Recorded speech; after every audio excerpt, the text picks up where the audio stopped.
사진을 하나 보겠습니다. 어떤 음식일까요?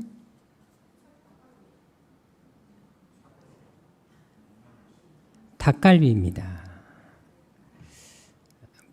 잘 안 드시나 봐요. 저는 한눈에 알아볼 줄 알았거든요. 혹시 오늘 저에게 닭갈비 사주실 분 계십니까? 예, 손 드신 분이 계셨어요. 고맙습니다. 꼭 믿음대로 되실 줄로 믿고 사실 제가 닭갈비 이야기를 한 이유가 있습니다. 한번 사진 보도록 하겠습니다. 춘천에 있는 한 닭갈비 사장님이 전라남도에 있는 땅끝 마을 해남 소방서로 닭갈비 27인분을 보낸 적이 있습니다. 해남에도 닭갈비집이 있는데 춘천에서 왜 그 먼 곳까지 음식을 배달하는 것이겠습니까? 몇 년 전에 강원도 고성에서 큰 산불이 난 적이 있었습니다. 근데 이불이 얼마나 컸던지 고성에서 570km 떨어져 있는 해남 소방서에서까지 지원을 올 정도였습니다. 그래서 춘천에 있는 한 닭갈비 사장님께서 그 먼 곳까지 와서 불을 끈 그 소방서원들의 고마운 마음을 표하고 싶어서 이렇게 27인분을 해남 소방서로 보낸 것이었습니다. 그런데 닭갈비 사장님께서 택배를 붙일 때 자신의 신분을 밝히지 않았습니다. 그저 강원도 춘천 시민이라고만 보냈습니다. 근데 이제 송장본에 전화번호가 있지 않습니까? 그래서 소방서에서 전화를 드렸습니다. 그래서 혹시 누구신지 알 수 있냐 그랬는데 끝까지 자기의 이름을 밝히지 않았습니다. 하지만 우리 네티즌들이 어떤 사람들입니까? 우리나라의 최고의 어떤 그런 추적의 힘을 가지고 있는 사람들이 우리나라 네티즌 아닙니까? 닭갈비 포장, 택배 송장 번호를 보고 결국 밝혀냈습니다. 자, 사진 보겠습니다. 이곳은 춘천 명가푸드 생생 닭갈비였습니다. 이곳이 공개되자마자 매출이 급증했습니다.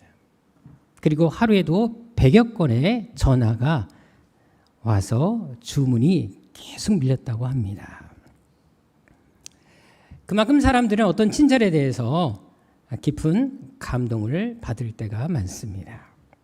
오늘 본문에도 보게 되면 요나단의 아들 무비보셋에게 그런 친절을 베푼 사람이 등장합니다. 그는 바로 마길입니다. 이 사람을 제대로 이해하기 위해서는 무비보셋에 대해서 먼저 언급을 해야만 합니다. 얼마 전 우리는 무비보셋에 대해서 배웠습니다. 그런데 그때 이 사람의 이야기를 다 다룰 수가 없어서 다윗과의 관계 속에서 무비보셋에 대한 이야기를 해드린 적이 있습니다. 그래서 좀 더 무비보셋의 개인의 삶에 대해서 좀 다루고 싶어서 다음 주에 한 번 더 이야기를 하도록 하겠습니다. 먼저 사무엘하 4장 4절에 보십시다. 무비보셋은 할아버지 사울과 아버지 요나단이 죽었다는 소식을 듣자마자 어린 나이에 피신을 하게 됩니다. 그때 나이가 5살이었습니다. 이때 무비보셋이 도망한 장소가 있었습니다. 오늘 본문 3절 4절에 나와 있듯이 바로 마길이라는 사람의 집이었습니다. 당시 다윗은 사울이 죽자마자 바로 유다 왕으로 등극을 합니다. 하지만 다윗이 무비보셋을 찾았을 때는 언제였습니까? 왕이 되자마자가 아니라 적어도 20년이 지난 이후 좋기 30년이 경과한 때 무비보셋을 찾게 되었습니다. 그것은 12절을 통해서도 잘 알 수 있습니다.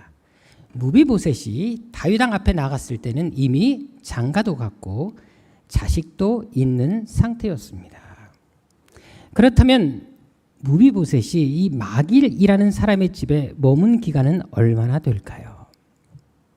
적어도 30년은 넘었음을 우리는 충분히 짐작할 수가 있습니다. 자, 이를 바꿔 말한다면 마길은 무비보셋을 언제까지 돌봐 주었다라는 것입니까? 어린 시절부터 성인이 될 때까지, 또 성인이 되어서 장가가고 자식을 낳은 이후에도 계속해서 돌보고 있었다라는 것입니다. 만일 다윗이 무비보셋을 찾지 않았다면 마길은 평생 무비보셋 가족을 책임지었을 것입니다. 하지만 이것이 과연 쉬운 일이겠습니까? 당시 사울과 다윗은 적대적인 관계에 있었습니다.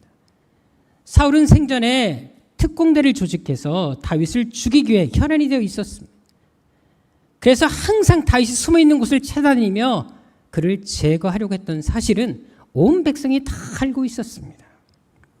바로 그런 상황에서 이제 다윗이 왕이 된 이후에 무비보셋을 돌보고 거처를 제공하고 그리고 호의를 베풀게 되면 어떤 일이 발생하겠습니까? 사울의 가문이 이미 몰락했습니다.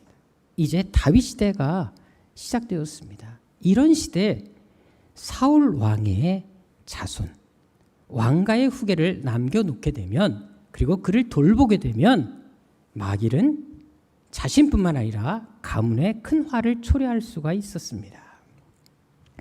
그뿐만이 아닙니다. 5절에 한번 보도록 하겠습니다. 마길과 무비보셋과는 특별한 관계가 있었던 것도 아니었습니다. 여기 로드발은 요단강 동편 땅을 이야기를 합니다. 므낫세 반 지파의 성읍이었습니다. 한번 지도를 통해서 비교해 보도록 하겠는데요. 여기 보시면 알겠지만 로드발이라는 지역에 이제 마길이 살고 있었고요. 사울 왕가의 수도였던 곳은 기브아였습니다. 그리고 다윗은 예루살렘에서 이제 왕으로 등극하게 됩니다. 자, 그런데 이 기브아와 로드발 사이의 거리는 130-140km 정도 됩니다. 또 지형이 험해서 도보로 가도 4일에서 5일 정도 거리가 소요가 됩니다. 자, 그렇다면 서로 접촉점이 있다 없다? 요단강을 중심으로 완전히 땅이 갈라져 있었습니다. 므낫세 지파에 속한 로드발의 지역에 사울 가문이 굳이 갈 이유가 없었다라는 것입니다. 굳이 연관을 짓는다면 사울이 왕이 되자마자 암몬이라는 나라가 이 지역을, 로드발 지역, 이 길앗 야베스라 그러는데요, 이 지역을 침범한 적이 있었습니다. 그때 사울 왕이 가서 이 나라를, 이 지역을, 주민들을 구해준 적이 있었습니다. 하지만 이 일은 40년 전에 있었던 일이었습니다. 무비보셋이 태어나기 전의 사건이었다라는 것입니다. 따라서 무비보셋과 마길은 친척 관계도 아니었고 어떤 친분도 만나본 적도 없는 사이였다라는 것입니다. 더구나 지파가 다릅니다. 마길은 므낫세 반 지파에 속해 있었습니다. 반면 사울은 어느 지파였습니까? 사무엘상 9장 1절 2절에 나와 있는 것처럼 베냐민 지파 사람이었습니다. 할아버지가 베냐민 지파였기 때문에 그 자손들은 자연적으로 베냐민 지파에 속할 수밖에 없습니다. 지파가 달랐다는 것입니다. 따라서 서로 교류할 이유가 전혀 없었습니다. 거기다 당시 무비보셋은 숨어 지냈기 때문에 자신을 드러낼 수가 없었습니다. 새로운 왕이 등극하면 이전의 왕가의 가문을 멸망시키는 것이 그 당시 관례였기 때문에 무비보셋은 숨어 지낼 수밖에 없었습니다. 또 장애를 가지고 있었습니다. 나가서 돈을 벌 수도 없는 상황이었습니다. 당연히 마길이 그를 보호하기 위해서, 돌보기 위해서는 계속 투자만 해야 하는 상황이었습니다. 그런데도 어려움에 처한 사울의 후손을 돕기 위해 후원을 아낌없이 하는 마길의 모습을 볼 수가 있습니다. 그것도 위험을 감수하고 이런 선행을 베풀었다라는 것입니다. 그뿐만이 아니라 거기에다가 장가까지 보내주고 아이까지 키워주고 있었습니다. 이것만 보더라도 이 마귀라는 사람이 얼마나 너그러운 사람인지 베푸는 삶을 살았는지를 우리는 충분히 알 수가 있습니다. 자, 그런데 더 놀라운 사실이 있습니다. 마귀의 선행은 여기서 멈추지 않습니다. 그가 또 어떤 일을 행했을까요? 6월 1일 주일 설교에서 제가 이미 마귀를 언급한 적이 한 번 있습니다. 기억나십니까? 처음 들었다. 자, 힌트를 드리겠습니다. 다윗이 압살롬에게 쫓겨서 도망가서 마하나임이라는 지역으로 피신했을 때, 그때 다윗과 다윗을 따르는 사람들을 도와주기 위해서 음식을 들고 심지어 침상까지 들고 찾아온 사람이 있었습니다. 그 사람은 기억하지 않습니까? 누굽니까? 예, 바르실레였습니다. 그때 그 바르실레와 함께 했던 두 사람이 더 있었습니다.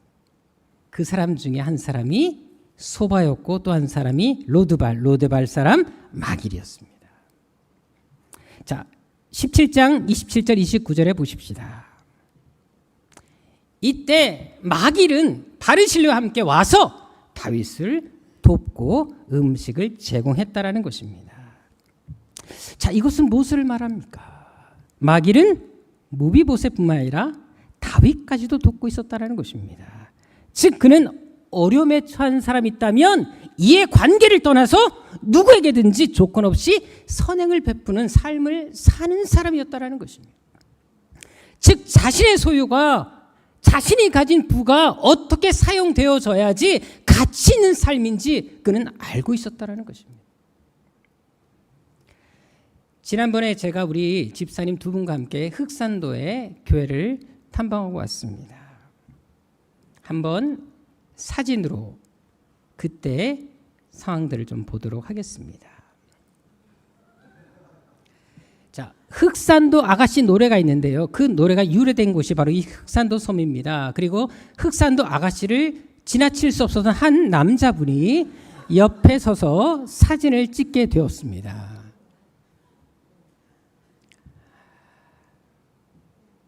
흑산도에 가게 되면 예쁜 아가씨들이 없습니다. 노인들밖에 없습니다. 그런데 흑산도는 여러분들 가는데도 하루, 오는데도 하루가 걸릴 정도로 정말 먼 곳에 있습니다. 하지만 그 흑산도의 풍경은 정말 아름답습니다. 거기는 평지가 없어요. 밭이 없어요. 산과 바다밖에 없습니다. 한번 흑산도의 전경을 보도록 하겠습니다. 다음 장 보겠습니다. 자, 제가 들고 있는 고기가 삼치입니다. 흑산도 교회 목사님 남편 되시는 장로님이 배를 가지고 계셔서 저랑 함께 가서 직접 삼치를 잡아서 저에게 주었던 곳인데요. 제가 기념으로 들고 찍었던 1m가 넘는 삼치입니다. 자, 여기 가게 되면 먹거리가 아주 좋습니다. 일단 장어 탕수육, 우리나라에 여기밖에 없는 장으로 만든 탕수육이 있습니다. 그리고 흑산도에 가장 유명한 게 홍어입니다. 일반 홍어와 흑산도 홍어는 색깔이 다릅니다. 저는 흑산도 홍어를 진짜 먹기 힘들었습니다. 예.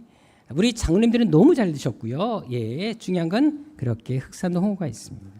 또한 회를 마음대로 드실 수가 있고, 그리고 전복과 문어, 숙회와 죽까지 항상 해산물이 가득한 곳이 흑산도입니다. 다음 장 보겠습니다. 일몰이 기가 막히게 예쁩니다. 제가 이곳 가서 일몰을 보면서 감탄을 했던 장소가 흑산도입니다. 그리고 옆에 보면 약수터가 하나 있는데요. 이 물을 마시면 10년이 젊어진다라는 전설이 있습니다. 집사님들과 함께 갔을 때 집사님들 열심히 퍼 드셨습니다. 혹시 자기가 노안 때문에 스트레스 받는 분이 있다면 흑산도 이번에 사역할 때 오셔서 매일매일 5종자씩 아마 퍼 드시면 어린아이가 되셔서 돌아오실 수가 있을 것입니다. 다음 장 보겠습니다. 우리가 타고 갈 유람선입니다.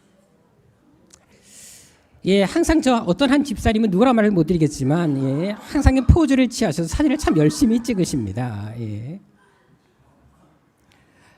그만큼 풍경에 녹아들게 만드는 곳이 흑산도입니다.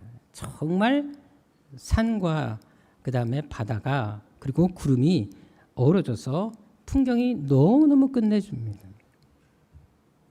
그래서 이번에 오셨던 집사님들도 자기들이 완전히 힐링을 하고 왔다라는 말을 할 정도였습니다. 이제 이 풍경은 다음에 여러분들이 가셔서 보는 걸로 하고 다음 장 보겠습니다. 이제 우리가 가서 수리해야 될 교회입니다. 겉은 되게 예쁘게 보입니다. 왜냐하면 그 지역에서 이 마을을 다 색깔을 칠해줬다고 합니다. 그래서 다 빨간색으로. 그래서 마을이 다 빨갛습니다. 그래서 되게 예뻐요. 깨끗해요. 근데 들어가면 아닙니다. 그래서 성전에 들어가게 되면 천장이 이미 물기와 습기로 내려앉아 있고 벽면에 폼블록이라는 것을 다 붙여놨는데 다 떨어져 있어서 이제 가게 되면 우리가 우리 교회에서 했던 것처럼 이렇게 저렇게 나무로 이렇게 다 새롭게 교회를 해줄 수밖에 없는 벽면도 재시공해야 되는 그런 상황입니다. 그리고 십자가 탑에 저기 있지만 그 중요한 받침 하나가 또 부러져 갖고 녹슬어 가지고 저것도 이제 수리해야 될 상황입니다. 이번에도 이곳을 방문했을 때 목사님을 통해서 이런 말을 또 들었습니다. 요즘 오지에 섬교에 대해서 관심을 갖는 교회가 어디 있겠습니까? 큰 교회도 하지 않는 사역을 작은 세양교회가 이렇게 감당한다는 사실에 놀랍고 그저 감사하기만 합니다. 새벽마다 기도하게 되면 제일 먼저 세양교회 기도가 나옵니다. 그리고 기도할 때마다 하나님이 정말로 세양교회를 사랑한다는 거 피부로 느낄 때가 많습니다. 이럴 때 하면 하는 겁니다. 눈치가 있으셔야죠. 광고에 나온 것처럼 9월 첫째 주에 5박 6일간의 일정으로 이제 이 섬교의 리모델링 그리고 재건축 사역을 우리가 할 계획입니다. 정인 집사의 말씀으로는 공사에 직접 투입돼서 일하고 함께 편백나루를 붙이고 천장 공사를 할 인원이 필요한 인원이 총 9명이라고 합니다. 그리고 우리가 이 모든 기자재를 싣고 가기 위해서는 1톤 트럭이 또 필요합니다. 그 외에 주방봉사, 우리가 공사하는 동안 계속해서 음식을 우리가 제공하고 그다음에 설거지하고 또 청소도 하고 하는 그런 일꾼들이 사람들이 또 필요하기도 합니다. 솔직히 우리 교회 능력으로는 이런 사역을 감당하는 거 결코 쉽지는 않습니다. 벅찬 게 사실입니다.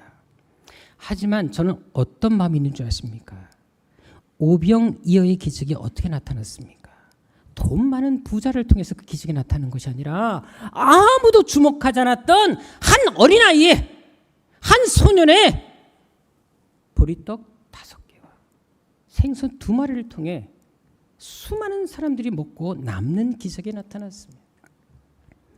마찬가지로 우리가 헌신하고 결단하고자 할 때 하나님은 그 작은 것을 통해 더 위대한 역사를 만들어 가실 수 있다는 사실입니다. 9월에 시간을 내실 수 있는 분들은 가능하면 꼭 일정을 조정해서 함께 갔으면 정말 좋겠습니다. 한 주 시간 내기가 어려우신 분들은 하루, 이틀, 3일이라도 오셔서 잠깐 도와주시고 가셔도 됩니다. 그리고 정말로 오기가 어려운 분들은 성전에 나와서 이 제단에서 기도하면서 기도로 중보해 주는 것이 또 얼마나 귀한 사역입니까? 공사가 마무리될 때까지 아무 사고 없이 잘 끝날 수 있도록 우리가 이 위대한 사역을 계속 감당할 수 있도록 기도하는 것이야말로 더 중요한 사역이 아니겠습니까? 우리의 각자의 역할이 있다는 것입니다. 그 역할들을 여러분들이 감당해 주셨으면 정말 좋겠습니다. 특별히 이번에 진행하는 섬사역은 우리 교회가 첫 번째로 하는 교회를 세우는 사역입니다. 첫 것을 하나님께 드린다는 의미가 있습니다.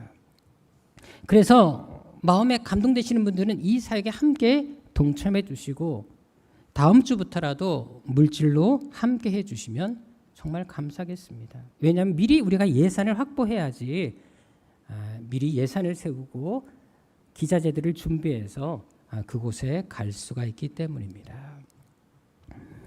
아무쪼록 어렵고 힘든 교회를 돕는 사역들 이제 우리 교회 비전대로 하나하나 이뤄가는 우리 모두가 되었으면 좋겠습니다.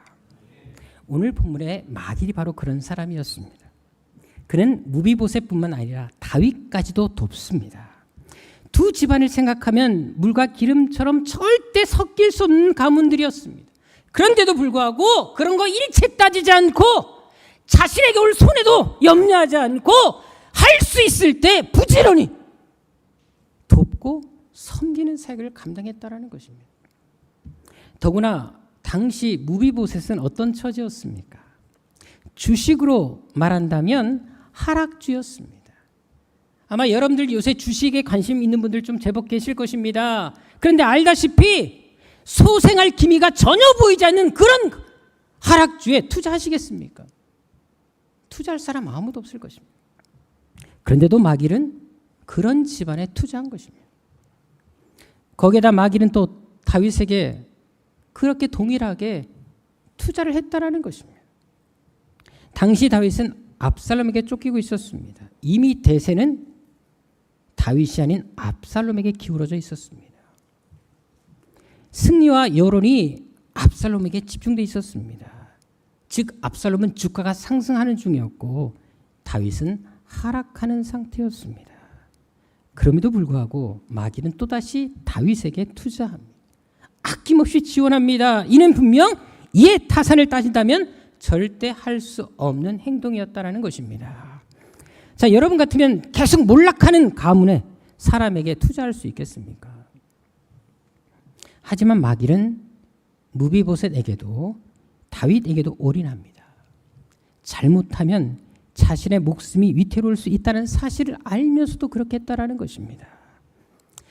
게다가 다윗이 압살롬에게 왜 쫓기게 되었습니까? 사무엘하 12장 10절 11절에 보십시오. 바로 본인이 저지른 간음죄, 살인죄, 밧세바와 범죄한 이후에 남편 우리아를 죽인 그 일로 인해서 하나님의 심판을 받는 중이었습니다. 따라서 다윗은 죗값을 치르는 중이었기 때문에 마길의 입장에서 도와줄 이유가 없었다라는 것입니다. 그런데도 다윗의 처지를 부정적으로 보지 않습니다. 궁일한 마음으로 바라보며 도왔다라는 사실입니다. 우리는 상대방의 허물이 보일 때 그것을 덮어주려고 하기보다 지적하고 정죄할 때가 참 많습니다. 하지만 하나님께서 보실 때 우리는 의로운 사람들일까요? 우리가 돌을 들어 누군가를 치기 전에 나에게는 잘못이 없는지 한번 돌아봐야 되지 않겠습니까? 수요일에 우리나라에서 왜 많은 교단이 생겼고 장로교가 왜 이렇게 분파가 생겼고 분열했는지 여러분들에게 특강을 해주었습니다. 자, 근데 그 이유가 무엇이었습니까? 보수냐 진보냐, 너는 너 나는 나, 이렇게 서로 편가름을 하다 보니 결국 교회가 깨어지고 교단이 나눠진 것이 아니었습니까? 그래서 저는 나는 보수적이야 이렇게 말하는 사람을 그렇게 썩 좋아하지는 않습니다. 왜냐하면 보수라는 말 자체 속에 이미 편가름이 시작되었기 때문입니다. 실제로 보수적이라는 사람들의 대화를 하다 보면 그 사람과는 정말 소통이 안 된다는 느낄 때가 되게 많습니다. 그만큼 벽창 같은 사람들이 오히려 보수적인 사람들이 훨씬 많습니다. 그렇다면 우리 그리스도인들은 어떤 입장을 가져야 하겠습니까? 고린도후서 5장 18절 19절에 보십시오. 그리스도인의 가장 중요한 역할이 있음을 강조합니다. 무엇입니까? 바로 화해의 역할이라고 합니다. 보수냐 진보냐 여당이냐 야당이냐 이런 거 따지지 말고 서로를 화목하게 하는데 그리스도의 사명이 있다라는 것입니다. 따라서 여러분들이 가는 곳마다 화해의 역사가 나타나야 됩니다. 그런데도 여러분들이 있는 곳에 불화, 분열, 다툼이 일어난다면 그것은 결코 하나님의 뜻이 아닙니다. 하나님께로부터 온 것이 아니라는 것입니다. 실제로 아가서 2장 15절에 보십시오. 관계를 깨뜨리는 행위를 여우에 빗대어서 악의 세력으로 묘사하고 있습니다. 관계를 깨뜨리는 거, 이것이야말로 사탄적이다, 마귀적이다 라고 말씀하고 있는 것입니다. 그럼 여러분은 관계를 회복시키는 화해의 사람입니까? 아니면 관계를 깨뜨리는 분열의 사람이십니까? 오늘 본문의 마귀를 보십시다. 그는 철저히 화해의 사람이었습니다. 허물이 있어도 덮습니다. 단점이 보여도 품어버립니다. 그래서 무비보셋도 다윗도 도울 수 있었던 것입니다. 조건 없는 사랑, 대가를 바라지 않는 희생과 섬김이 뒷받침되었기 때문에 가진 것 아낌없이 다 내어줄 수 있었던 것입니다. 그래서 결국 그를 통해 어떤 일이 일어나게 됩니까? 다윗과 무비보셋의 만남이 성사됩니다. 그리고 다윗과 사울의 가문에 화해 역사가 일어나게 되었습니다. 만일 마길이 무비보셋을 돌보지 않았다면 과연 이렇게 아름다운 화해의 장이 이루어질 수 있었겠습니까? 요즘에는 이런 사람이 참 그리울 때가 있습니다.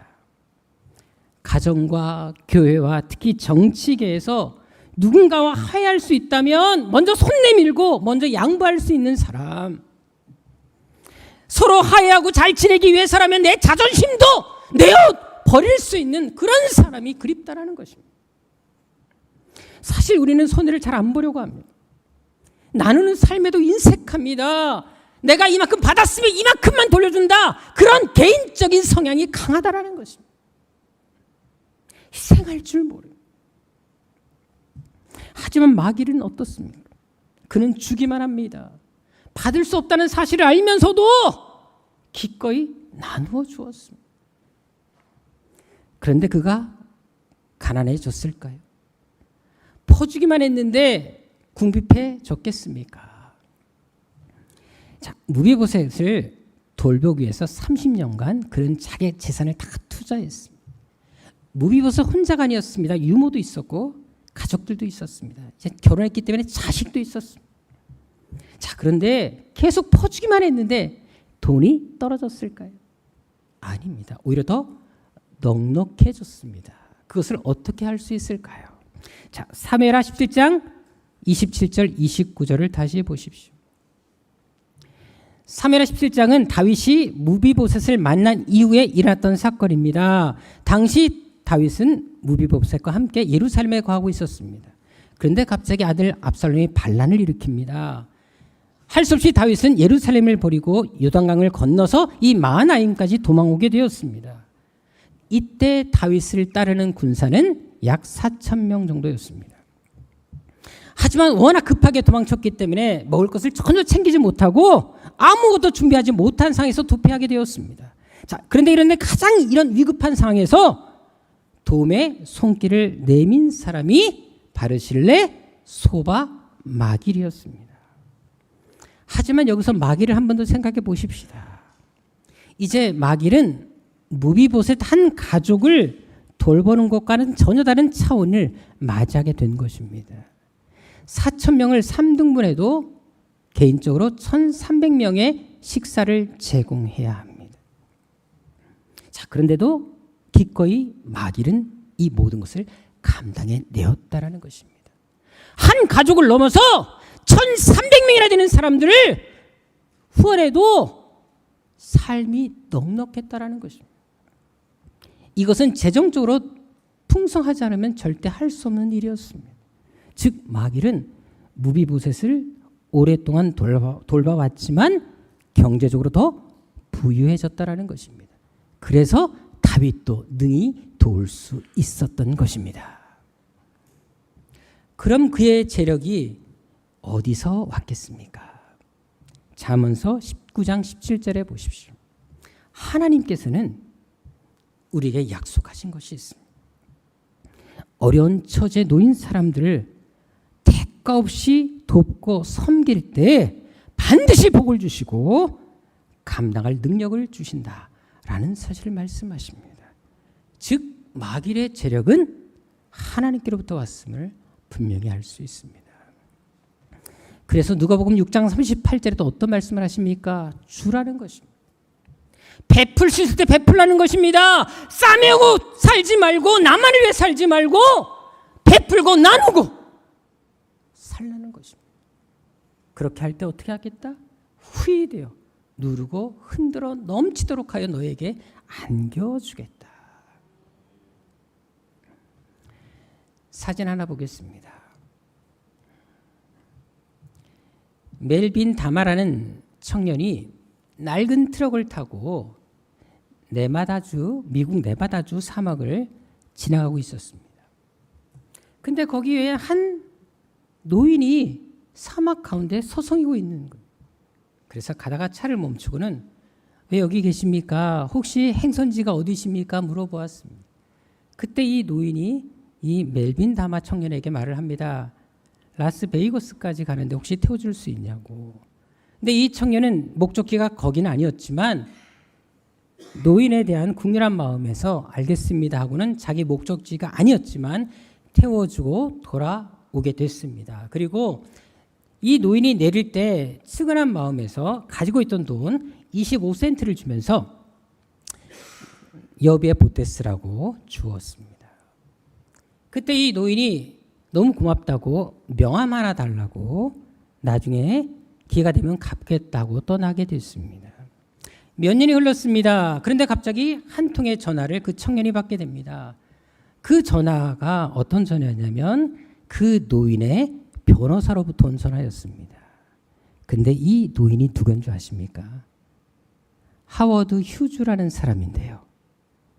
이 사람은 영화사, 방송국, 호텔, 비행기 회사까지 소유하고 있는 억만장자였습니다.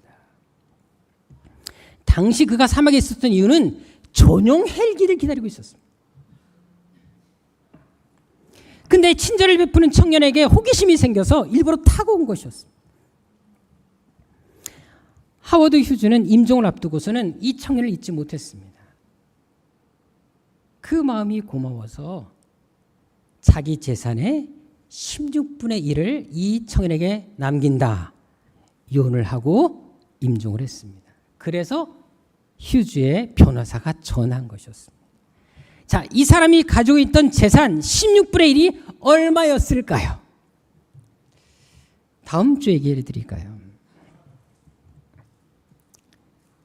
2,100억 원이었습니다. 25센트가 800억 배가 넘어서 돌아온 것입니다. 자, 그것은 우리도 마찬가지입니다.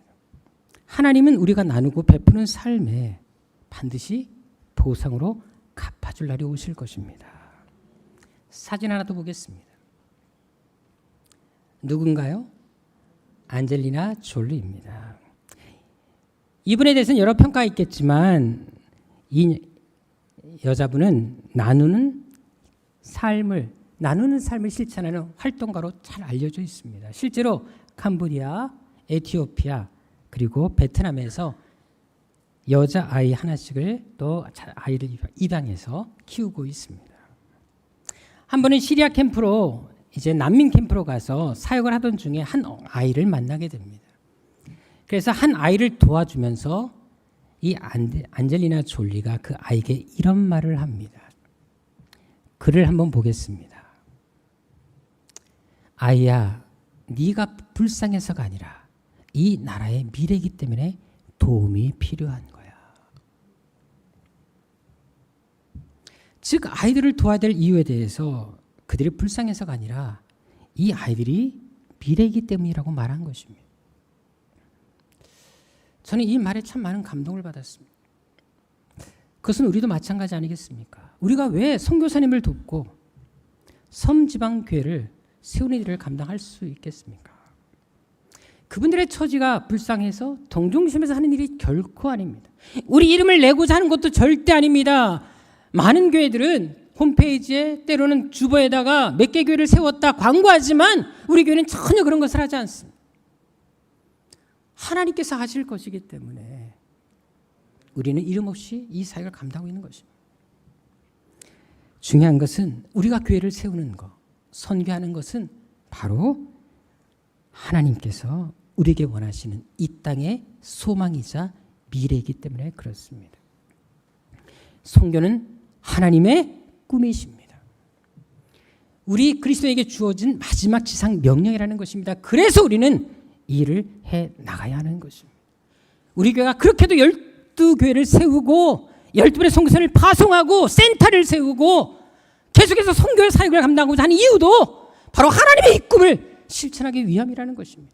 이제 그 사역의 시작점이 이제 우리 교회에서 하나하나 이루어져 갈 것입니다. 우리 함께 이 비전에 이제 함께 해보지 않겠습니까? 마길이 보여준 것처럼 가든지 보내든지 전하는 마음으로 함께 해보지 않겠습니까? 기도하겠습니다. 좋으신 아버지 하나님, 하나님께서는 대단한 사람, 특별한 사람을 통해서 일하신 것이 아니라 하나님께 마음을 두고 정말 하나님 말씀대로 살고자 몸부림치는 그 사람들을 통해 지금까지 성경의 역사를 이루어 오셨습니다. 아버지 하나님, 우리 교회 정말 큰 교회에 비해서는 가진 것이 거의 없습니다. 재정적으로 탄탄하지 못합니다. 하지만 아버지 하나님, 하나님은 우리의 이 교회의 주인이십니다. 우리가 하는 것이 아니라 하나님께서 하실 것을 믿습니다. 오병이의 기적이 나타난 것처럼 우리 약한 교회를 통해, 우리 새한교회를 통해 수많은 교회를 위로하시고 큰 교회에 도전을 주게 하실 것을 믿습니다. 우리 성도들이 그 비전을 품고 함께 기도하게 도와주시고 가든지 보내든지 이 사역이 얼마나 가치 있는 사역인지를 기억하며 하나님께서 주신 재능, 달란트, 시간들을 주님께서 원하실 때 언제든지 드릴 수 있는 그런 결단을 우리에게 허락하여 주옵소서. 아버지 하나님, 이 시대에 마일 같은 사람이 필요합니다. 주변을 화해시키는 사람이 필요하고 또 품고 이해하고 사랑하며 용서하며 또 돕는 손길이 필요합니다. 우리 새한교회, 우리 성도들이 바로 그런 사람이 다 되게 하여 주옵소서. 존귀하신 예수님의 이름으로 기도드립니다.